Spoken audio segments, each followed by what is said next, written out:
What in the hell is happening in Minnesota? People in the Somali diaspora in Minneapolis have defrauded billions of dollars. Even worse, a lot of it gets sent back to Somalia and winds up in the hands of an Al-Qaeda offshoot. I know it sounds crazy, but it's absolutely true. This has nothing to do with race. It has everything to do with corruption. They do more for illegal aliens and for violent criminals than they do for law-abiding American citizens. We're climbing out of a deep hole. I do not get it. You are here to represent the interests of the United States of America and the American people, and you're sipping Mai Tais and playing Yahtzee with Kilmer Abrego Garcia in El Salvador. I don't understand. And welcome back to The Brief. We are joined today by Scott Jennings. Scott is a conservative political strategist, commentator, and writer of the new book, A Revolution of Common Sense: How Donald Trump Stormed Washington and Fought for Western Civilization. But perhaps most importantly, Scott, I'm not the first one to say this, but you are the only reason to keep watching CNN. Thank you so much for joining us today. Well, I'm glad to be here. Thanks for your compliments, and it's an honor to have the seat at CNN to inject a little common sense into some of these conversations. So, Scott, the great scholar of our days, Mahmoud Khalil, the student agitator at Columbia University, he has repeatedly called for the eradication of Western civilization. At the same time, you have someone like Charlie Kirk, who just a few days before he was killed said that Islam is incompatible with Western civilization. You make the case in your book that Donald Trump has sort of in many ways restored Western civilization. So I guess before we get into the specifics, can you define for us, within the ongoing political and cultural context, what is Western civilization? What is it that we're fighting for? Well, it's not a place on a map. It's a set of ideas that was born in Jerusalem and Rome and Athens, and it's the civilization that gave us the university, the Bible, the Constitution. It's the civilization that gave rise to 250 years of the American experiment. It's all of our values. It's all of the belief in free speech. It's all of the belief in human liberty. That's what we live under here in the Western world. And I think there's a lot of people out there who believe, I'm one of them, that Western civilization is under threat, and there are ideologies in this world, and you just mentioned it, that are fundamentally at odds with what we would just colloquially call the West. And I'm not sure if President Trump knew he was signing up for this or not, but he is the leader of the country that is leading the fight for the West. I think Europe's been overrun. I think it's impacting their domestic politics, and I think we have a lot of people in our country today who would love to see the downfall of the West and, by default, a downfall of the American experiment. So I honestly just don't think we're arguing about politics as usual anymore. We are arguing about fundamentally the future of the West and whether our children and grandchildren are going to live under that Western civilization framework or whether we're going to live under ideologies that are much darker and I think the enemies of human liberty. I agree with that answer, but as I look at Western civilization, I think as many young people do as well, we look at threats like radical Islam, we look at threats like a disengaged electorate, political polarization. It seems like there very much are still these threats. So I guess I'm curious, what more does the Trump administration need to be doing, not only to safeguard Western civilization, but to also build upon the progress that they have achieved since Trump's second administration? Well, they have to continue to be a beacon in this world, sounding the alarm about the threats to the West. They actually started doing it the other day, their national security strategy memo that came out. They warned Europe about the erasure of their own civilization in Europe. And those were stark terms, and it got a lot of people's attention, but it's absolutely true. You know, Europe's been overrun with this mass migration crisis, and it has warped their domestic politics. And there are even pockets in the United States where mass migration and importing people from other countries that don't really fundamentally believe in the American experiment has warped local politics. We've seen that in Dearborn, Michigan. We've seen it in Minneapolis. We even see it on the streets of New York City sometimes. On October the 7th, on the second anniversary of October the 7th, you had people in the streets saying, we didn't go far enough. We have to have another October the 7th. They're saying that in the United States. We see people on college campuses fomenting anti-Western sentiment and anti-American sentiment every single day. It's the only reason they came here. And so I think what they need to do is to continue to accelerate looking at these populations, people that we brought here, and ask hard questions. Why are you here and what are you doing? You're a guest in this country. You don't have to be here. You're a guest here. And if you're only here to foment the downfall of our civilization and of our country, you can go back home, and you're welcome to do that back wherever you came from, but you're not going to do it in America. So I think I would continue down this path. I would continue warning the rest of the world about the gathering threats against the West, and they just need to ignore everybody who is criticizing them for it because they are dead right about this. Yeah.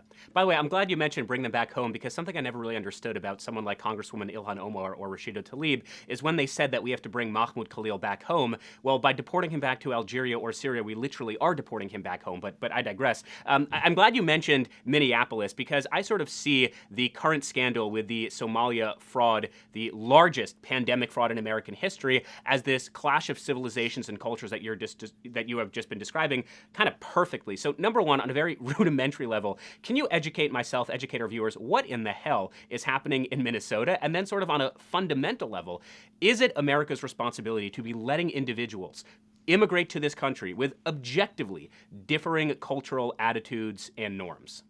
Let me take the second one first. No, we don't have to let people in. They're guests in our country. Visas and other programs that let people in, we're not bound to do it. We don't have to do it. We don't have to do any more of it. Through the goodness of our hearts, we've done it, but some of these people that we've let in have no interest in assimilation. And by assimilation, I mean embracing the United States of America, what we stand for, the way we do it. They try to import their culture. They try to import their political culture into our country, and they're just fundamentally incompatible. So on the second question, no, we don't have to do this. I think if people come here and they love America, they've come here because they love democracy, they love free speech, they love the American experiment, that's fine. But bringing people here who don't and want to bring about its downfall, that is not fine. Regarding Minnesota, let me just sum up by saying there are layers upon layers upon layers of corruption scandals where people in the Somali diaspora in Minneapolis have defrauded taxpayers, state and federal taxpayers, a lot of it through the Medicaid program. And we're talking about huge amounts of money, billions of dollars. And so you're setting up sham companies. You're putting in fake requests for people to be on certain programs. The money comes in. You know, one of them was an autism program. They're not have autism, but they're getting paid. Anyway, all this money changes hands. Then, even worse, the money that's being stolen, a lot of it gets sent back to Somalia and winds up in the hands of Al-Shabaab, an Al-Qaeda offshoot. So effectively, you have American taxpayers having their money laundered through Minneapolis back to Al-Shabaab in Somalia. I mean, I know it sounds crazy. It's like the craziest political Mad Libs you could ever come up with. But it's absolutely true. People are being indicted. People are going to jail. Tim Walz is out there punishing whistleblowers. Ilhan Omar and her people are somehow involved in it. Keith Ellison, the attorney general. You've got a whole bunch of people in Minneapolis, Minnesota, Democrats, who have fallen in line with this and allowed this to happen, billions of dollars, U.S. taxpayer dollars. And I have to say, Donald Trump and Dr. Oz at the Centers for Medicare and Medicaid Services, I mean, they're saying, look, we're going to investigate this, but we're not going to continue to send money there if it's going to be stolen through fraud and sent back to terrorists in Somalia. I know the Treasury Secretary, Scott Bessent, is also investigating this now. And thank goodness, because what we've heard from Minnesota is, well, we didn't want to ask too many questions because we didn't want to look racist, which is the craziest, sort of a kick the can or punt the ball here. We didn't want to look racist, so we weren't really allowed to say anything about it. Folks, this has nothing to do with race. It has everything to do with corruption, and it has everything to do with people that we let into the country committing fraud against the taxpayers of the United States, period, full stop, and it needs to be dealt with now. So I think on an ideological level, certainly there's an agreement as it pertains to deporting illegal immigrants. In fact, just this week, the State Department, under the leadership of Marco Rubio, announced that they have revoked more than 85,000 student visas. Let's be honest, though, between you and me, even though our audience is going to be watching this too, how realistic is it for Donald Trump to be mass deporting millions of illegal immigrants? I know it was a slogan, certainly during the campaign. Certainly, I remember at the Republican convention holding signs saying mass deportations on day one. But we've seen actually that as the charts stand now, Barack Obama has deported more illegal immigrants than Donald Trump. Do you see, especially with the blowback that sanctuary cities like Los Angeles, New York City, Boston have against ICE officers, that we can actually achieve mass deportations as a practical political strategy? Well, they have deported quite a few people. I mean, it's not like they're sitting on their hands. And also what never gets reported are the number of folks who have self-deported. I think like 1.5 million people self-deported because they didn't want to deal with being deported by the Trump administration. They just went home. So that's also a good thing. But you do raise a critical question. How do you get people out who came here illegally when the system is set up and specifically designed to do everything it can to keep them here.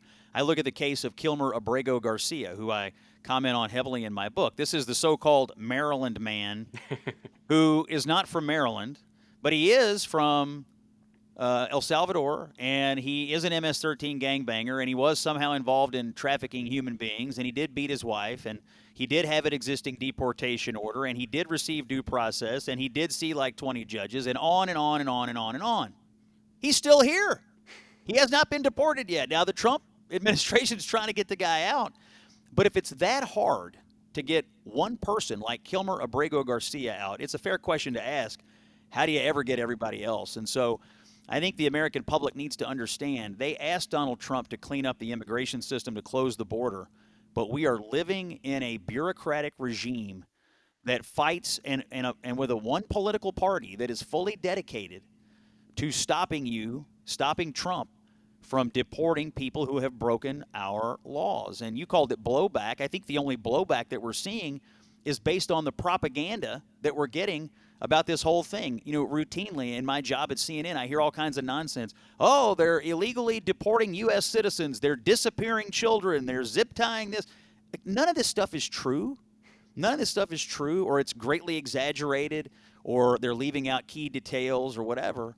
But this is fomenting some public opinion out there. But I still think, honestly, as a political matter, immigration is still Trump's best issue.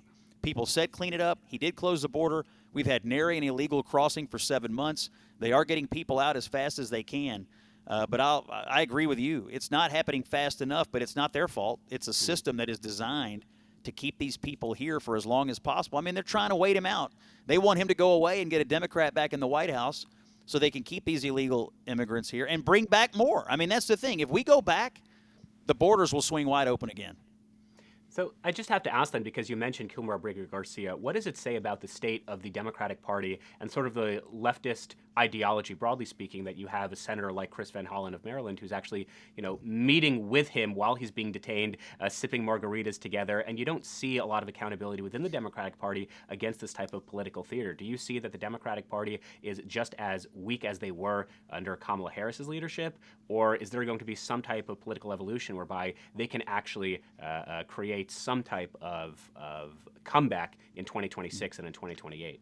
Well, you called it political theater. I'm not sure it's theater. I mean, I think the core ideology of the Democratic Party is more than theater. It is, we want you to do as much as possible to get and keep illegal immigrants in this country. We want you to do as much as possible to coddle violent criminal people in this country. They do more for illegal aliens and for violent criminals than they do for law-abiding American citizens, period. You mentioned Chris Van Hollen.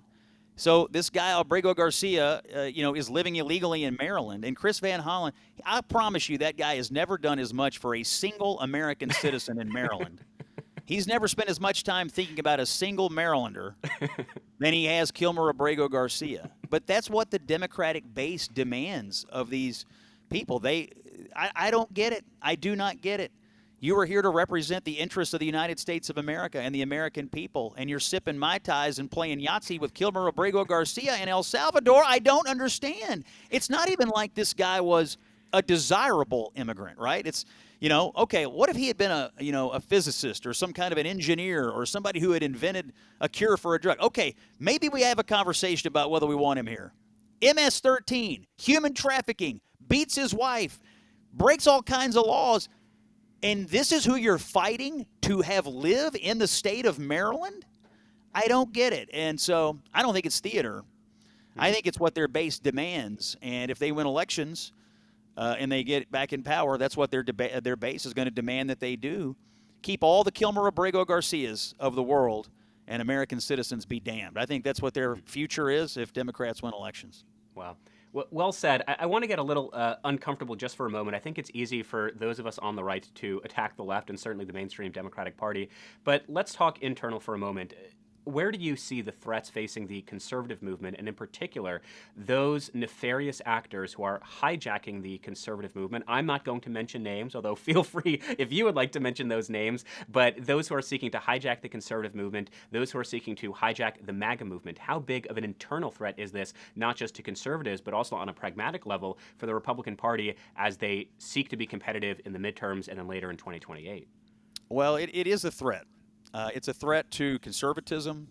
It's a threat to the Republican Party. It's a threat to our political future. And people like Nick Fuentes, I think you need to understand, they're not conservatives, okay? They're not Republicans. I mean, this kid was out campaigning against Donald Trump in 2024. 2024.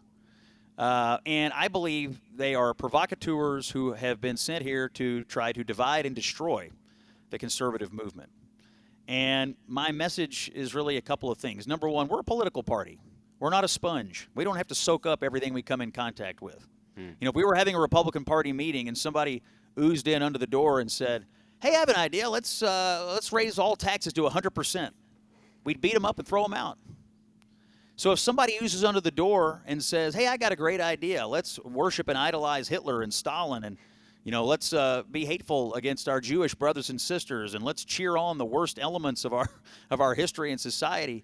We are under no obligation to absorb this. We are not a sponge. We are a political party, and it has nothing to do with free speech. Free speech has to do with government coercion. These people are welcome to be hateful, and they are welcome to be morons. But they are not necessarily welcome to be Republicans if we don't want them to, okay? We don't have to soak up their ideas. It's not a free speech issue. It's a question of what kind of speech do you want to be associated with. And so I think it's a threat. I think we have to speak out against it. And more than anything, I think our political leaders have to have enough courage to understand who you do and who you don't want to be associated with. And to me, it's going to be far more hurtful to live. You can't live in fear of these guys. Like, the one instinct would be, well, I'm afraid. I don't want to lose their followers. Well, let me tell you something. There's some people you don't want. Because you take on followers like that and you lose your soul, you lose your heart, you lose your moral compass, you lose the moral high ground, and you lose a lot more people on the other end when you start squeezing that balloon. Well said. I want to transition, though. Those are the threats internally. Externally, we've seen the Zoran Mamdanification of the Democratic Party, specifically highlighting the issues of affordability to varying degrees of success. While it is true, and you highlight this in your book, that there have been incredible successes against DEI, this cultural class of preserving American identity, are you not concerned that should the Trump administration or the conservative movement not focus more on those issues of affordability, cost of living, the housing crisis, that the successes that the Trump administration have been able to build, well, the pendulum is just going to swing all the way back left should the Republican Party not take those issues as seriously, or at least in the eyes of the voters of the American people, they're not taking it as seriously?